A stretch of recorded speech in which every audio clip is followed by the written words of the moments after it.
Good morning বন্ধুরা, শুভ সকাল। প্রথমেই জানাই আপনাদের সকল বন্ধুদের শুভ সকাল, গুড মর্নিং। কে কেমন আছেন অবশ্যই একটু কমেন্টে জানাবেন। আশা করি সকলেই ভালো আছেন আর সকলেই ভালো থাকুন, ভগবানের কাছে এই কামনা করি। সকল দেবদেবীর নাম নিয়ে সংসারের কাজে লেগে পড়লাম।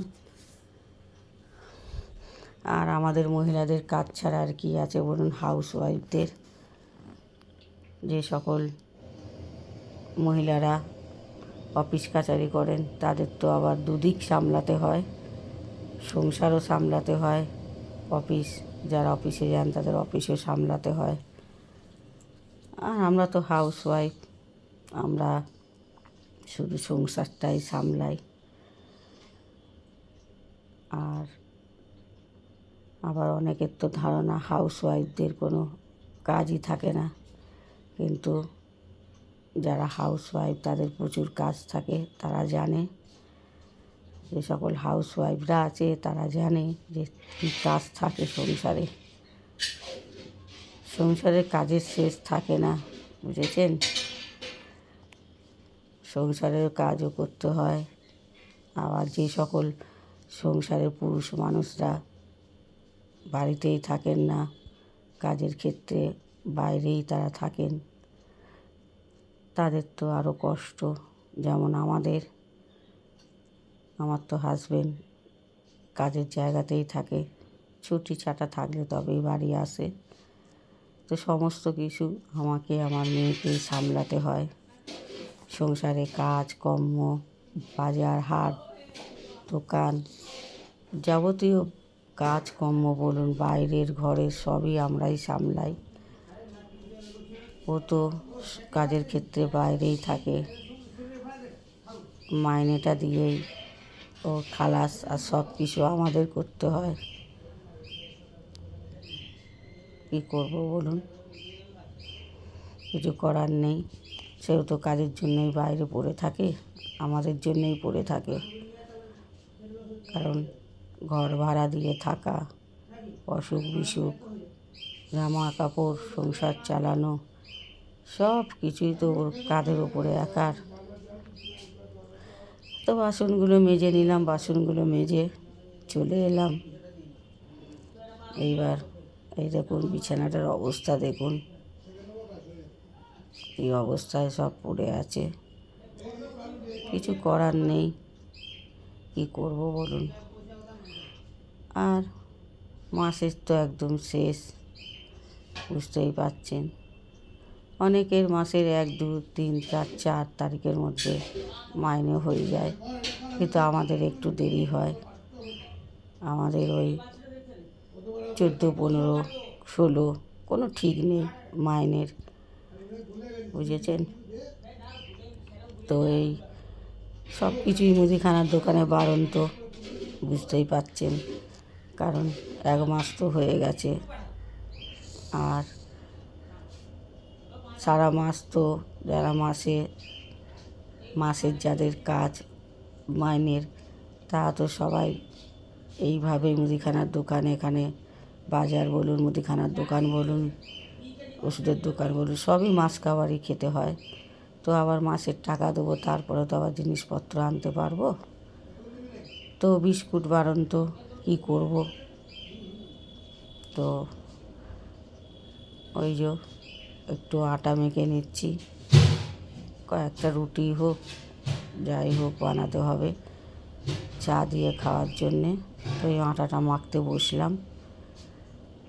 বলছি না বন্ধুরা, সংসারে কাজের শেষ থাকে না। যারা হাউসওয়াইফ তাদেরও কিন্তু অনেকই কাজ থাকে। তাদের আমার মতে মনে হয় তাদের আরও বেশি কাজ থাকে। আর দেখুন ঘড়িতে কটা বাজে, দেখতেই পাচ্ছেন। ভোর 5:30, 5:45 থেকে উঠে কাজে আরম্ভ করি কাজ করতে, কিন্তু কাজের যেন কুল কিনারা খুঁজে পাই না। ভোরবেলায় 6টার সময় গিয়ে 6টা 10-15 এরকম হবে, কারণ ভোর 6টায় তো টাইম কলের জলটা আসে। তো আমি ওই 6টা 10 15 কি 20 এরকম হবে, যাই হোক হবে, তখন গেলাম খাবার জল আনতে টাইম কলে। তো জল টল নিয়ে এসে তারপরেই তো বাসন কোসন মাজামুজি আরও আদার্স কাজ, ওই সকালের জলটা তাড়াতাড়ি আনতে যেতে হয়। তো এই যে ওষুধ খেতে ভুলে গেছি, খালি পেটের, মেয়ে ওষুধ দিল, আগে জল দিয়ে গেছে, ওষুধটা জলটা খেয়ে নিচ্ছি। ওই আছে বলে আমার অনেকটাই সুবিধা হয়, ও সব দিকে খেয়াল রাখে। আমরা মা মেয়ে দুজনেই সমান তালেই সংসারের জন্যে খেটে যাচ্ছি, পরিশ্রম করে যাচ্ছি। এই যে কটা পরোটা ভেজে নিচ্ছি হালকা করে তেল দিয়ে, সাদা তেলে। ওকে যাই দিই ও তাই খেয়ে নেয়, ওর কোনো ইয়ে নেই, তবে ও একটু তেল এগুলো কমই খায়। তো ওকে বললাম আজকে একদিন খা, বছরে একদিন খেলে কিছু হয় না, তাই বলছি, ওকে বোঝাচ্ছি। কী করবো, আর একটু চাও করে নিচ্ছি, চা দিয়ে পরোটা দিয়ে খাবো। আর রোজ দিন তো আমরা চা বিস্কুটই খাই, কোনো জল খাবার কোনো তো খাওয়া হয় না আমাদের। এই যে চা করে নিলাম, একটু লিকার চা। কী করবো বন্ধুরা, এরমভাবেই সংসারটা চালাতে হয়, কিচ্ছু করার নেই। অভাবের সংসার এইভাবেই চলে, ঝিকিয়ে কিছু করার নেই। এদিকে তো চাটা করে নিলাম, আর এদিকে এই যে পরোটা করে নিয়েছি, একটু বেশি করেই করেছি, কারণ আজকে তো সোমবার ছিল, গতকাল তো সোমবার ছিল। আর বন্ধুরা এই ভিডিওটা কিন্তু সোমবার দিন করা, মানে গতকালকের ভিডিও আমি আজকে পোস্ট করছি। তো গতকাল সোমবার ছিল, এখন পিয়ার বাপির মানে আমার হাজবেন্ডের এখন সোমবার ছুটি থাকে, দিনের বেলাটা, রাতেরটা ছুটি থাকে না, দিনেরটায় বাড়ি আসে, আবার সন্ধ্যাবেলায় চলে যায়, রাতের ডিউটিটা করতে হয়। তো ওই জন্য একটু বেশি করে পরোটা করে নিয়েছিলাম, যাতে ও এসে দুটো খেতে পারে। এমনিতেও পরোটা লুচি এসব খায় না, ও ভাত খেতে ভীষণ ভালোবাসে। আর এই যে আমার বাবাকেও একটু দিয়ে দিলাম, আমার বাবাও পরোটা খেতে খুব ভালোবাসতেন, তো ওই জন্য করলাম যখন বাবাকেও একটু দিলাম। তো মেয়ের যা ক্ষমতা, কোনো তরকারিপত্র তো করতে পারিনি, বাড়িতে সব কিছুই বাড়ন্ত ছিল, আলু টালু সব, ওই চা দিয়ে গরম চা, গরম পরোটা ভেজে বাবাকেও দিলাম। আর ঘেমে নিয়ে চান করে গেছি বন্ধুরা, প্রচুর গরম, বৃষ্টি হলে কী হবে,